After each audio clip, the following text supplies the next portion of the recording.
Pessoal, tudo bem? Vamos prosseguir aqui com a análise das questões a respeito do pronunciamento técnico CPC 25. Questão 17, olha na tela, uma empresa tem filial em vários países do mundo. Em relação ao desmatamento de árvores, a política da empresa é somente replantá-las quando é obrigada pela lei, né? Apenas por obrigação então legal, né? Do país em que está. A filial brasileira da empresa tem 5 anos. No país, ou seja, aqui no Brasil, ela vem derrubando árvores sem replantá-las, uma vez que a legislação é uma várzea, né? Não determina que isso seja feito. Bom, aí chegou em 31 de dezembro de 2013, os advogados da empresa comunicaram aos contadores que é praticamente certo, o que é muito difícil, a gente verificou de visualizar na prática, mas para prova de concurso a gente analisa o que está escrito. Então ele está dizendo que é praticamente certo que uma lei seria aprovada até o final do ano, obrigando o replantio de árvores. Olha só, então é interessante isso, né? Então tem que ser no final do ano, não, tem que ser no final do dia, né? Porque se a gente está em 31 de dezembro de 13, ele fala que até o final do ano é praticamente certo que essa lei será aprovada. Então estamos aqui, né, 31 de dezembro, o Congresso está lá trabalhando. A gente sabe que 31 de dezembro, Congresso sim, né, estão lá trabalhando, né, esses caras trabalham demais. Então até o final do dia, né, então ao final do dia vai ser aprovado, né. Final do ano, final do dia aqui. Maravilha, essa é a situação. Então praticamente certo que terá uma nova lei que obrigue a esse replantio de árvores. Sinale a opção que indica o posicionamento dos contadores. Então, olha a alternativa A, vai constituir uma provisão para a contingência, uma vez que é provável que haja saída de recursos e o evento que gera a obrigação já existe. Então, a alternativa A, né, a gente viu que é exatamente assim. Quando for, então, praticamente certo que essa lei seja promulgada, é o caso aqui, a obrigação existe, né? A entidade vai ter que constituir uma provisão para fazer face aos custos de replantio, né? A alternativa A está correta, né?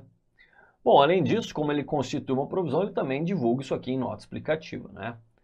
Pronto.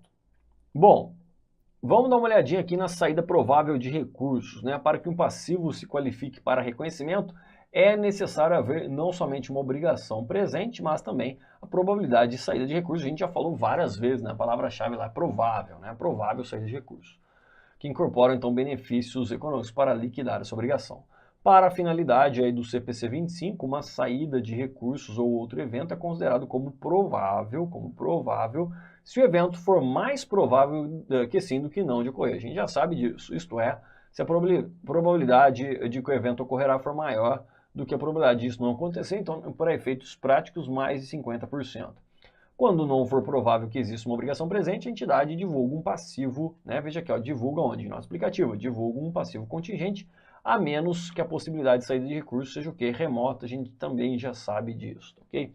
Olha lá, nesse caso nem a divulgação é requerida, né? Remota, deixa ele quieto, por que eu vou divulgar algo que é remota, a possibilidade de perda, né?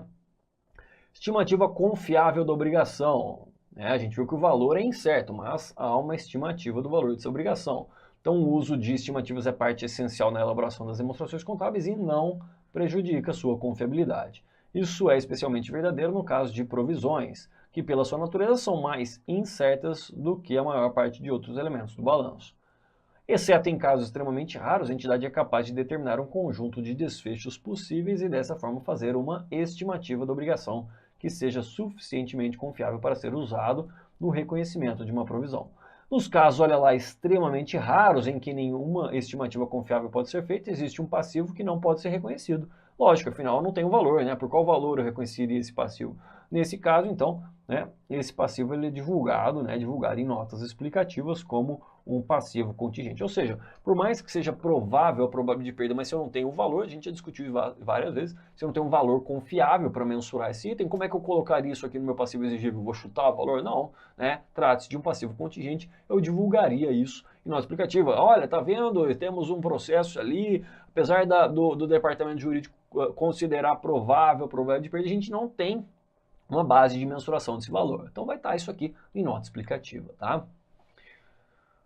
Mensuração da provisão. Eu trouxe um exemplo aqui do próprio CPC 25. Né? Então, o valor reconhecido como provisão deve ser o quê? A melhor estimativa do desembolso, do custo exigido para liquidar essa obrigação na data do balanço. Então, olha o exemplo, né, constante do próprio CPC 25. Aliás, a gente vai verificar, né, aqui um importante passo do estudo CPC 25 é dar uma olhada nos exemplos ilustrativos do próprio CPC 25, né, apêndice C. Já caiu em prova vários dos exemplos, então depois, né, ao final da aula, né, a respeito do CPC 25, eu vou pedir para você entrar lá no site do CPC, puxar o CPC 25 e analisar, né, pelo menos uma ou duas vezes esses exemplos, tá? Então olha lá, esse aqui é um dos exemplos dados no corpo do CPC 25. A entidade vende bens com uma garantia segundo a qual os clientes estão cobertos pelo custo de reparação de qualquer defeito de fabricação que se tornar evidente dentro dos primeiros 6 meses. Então, além, né, do que a legislação diz, né, 90 dias. Então, é uma prática da empresa, né? É uma prática da empresa. Se forem detectados defeitos menores em todos os produtos vendidos, a entidade irá incorrer em custo de reparação de R$1 milhão. Então, se todos os produtos vendidos derem pau, né, esses defeitos menores, probleminha menor, ela vai ter que gastar R$1 milhão. Se foram detectados aqui defeitos maiores em todos os produtos vendidos, ela vai ter que gastar R$4 milhões com esses reparos. Bom, de acordo com a experiência passada da entidade e as expectativas futuras indicam que para o próximo ano 75% dos bens vendidos não terão defeito, 20% dos bens vendidos terão defeitos menores e 5% dos bens vendidos terão defeitos maiores. Então a entidade avalia a probabilidade de uma saída para as obrigações como um todo. Então qual que é o valor esperado, né, com custo de reparação, ou seja, o valor que ele deve provisionar a partir do momento que ele vende, né, esses produtos. A provisão, então, vai ser de 75% vezes zero, né? Vezes zero por quê? Porque são os produtos que não não vão apresentar problema, né? 20% daqueles produtos vendidos apresentarão defeitos menores, então 20% vezes 1 milhão, né? Ele falou que se todos os produtos apresentassem problema menor, né, ele teria que gastar aqui 1 milhão. E 5% dos defeitos maiores, né, vezes 4 milhões, a gente chega aqui então em 200 mil mais 200 mil, 400 mil reais. Então ele debitaria uma despesa com provisão para garantia de 400 mil reais e creditaria uma provisão para garantia, aí, para reparação ou para contingências de forma genérica, 400 mil reais no seu passivo exigível, ok? Questão 18, aplicada pelo CESP em 2017, um fabricante deve registrar um passivo líquido e certo relativo às garantias de reparo. As garantias de reparo ou troca de seus produtos, dada aos compradores, se, pela sua experiência passada, for provável, ou seja, mais provável que sim do que não, que algumas garantias serão executadas. Bom, é interessante que essa questão ela foi considerada incorreta, por quê? Porque ela tem uma pegadinha, olha lá. Passivo líquido e certo. Passivo líquido e certo. A provisão não é um passivo líquido e certo, né? Provisão é um passivo, uma obrigação cujo valor e prazo são incertos. Então cuidado, hein? Olha aí, né? O restante da afirmativa está corretíssima. É apenas esse passivo líquido e certo. Não é um passivo líquido e certo. Pelo contrário, a provisão é um passivo cujo valor e prazo são incertos. Então por isso que está incorreta, né? Então pegadinha monstra aqui. E não é a primeira vez, quem está acostumado com meus cursos específicos do CESP, né, não caiu nessa pegadinha, porque não é a primeira vez que cai em provas do CESP, né? Bom, olha uma questão aí aplicada em 2018 pela FGV, as situações em que uma entidade precisa dar tratamento contábil a transações que geram obrigações para com terceiros, mas que haja incerteza acerca do prazo ou do valor, né? Ou seja, ele está falando de provisões, né? No caso de uma ação judicial, em que o desembolso por parte da entidade que reporta é considerado provável e razoavelmente estimável, ou seja, há uma estimativa confiável do valor dessa obrigação, a entidade deve o quê? Tratar como resultado de exercícios futuros, absolutamente nada a ver com resultado de exercícios futuros, né? Reconhecer uma provisão por essa estimativa, né? Então pronto, né? Aqui está correto, olha a palavra-chave, né? Provável probabilidade então de saída de recurso, e há um valor aqui razoavelmente estimado. Então o valor aqui foi estimado, então sim, vai reconhecer uma provisão exatamente pela melhor estimativa, conforme a gente viu, né?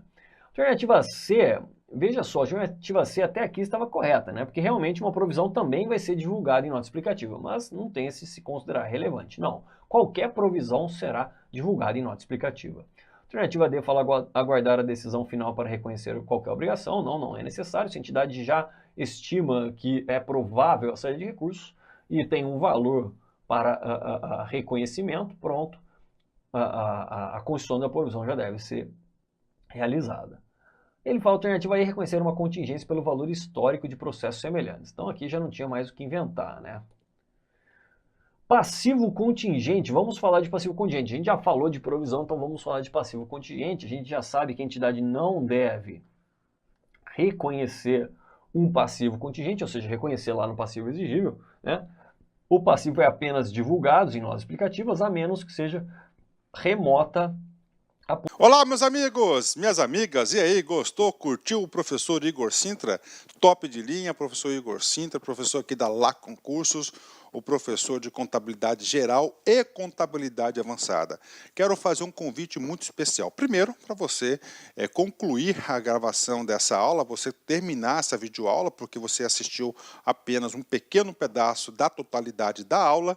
Eu quero dizer para vocês o seguinte, que nós aqui da Lá Concursos, nós temos um super projeto de Cefaz Brasil, é isso mesmo. Todos os concursos de Secretaria de Estado de Fazenda, nós aqui da Lá Concurso, nós estamos preparados para te atender.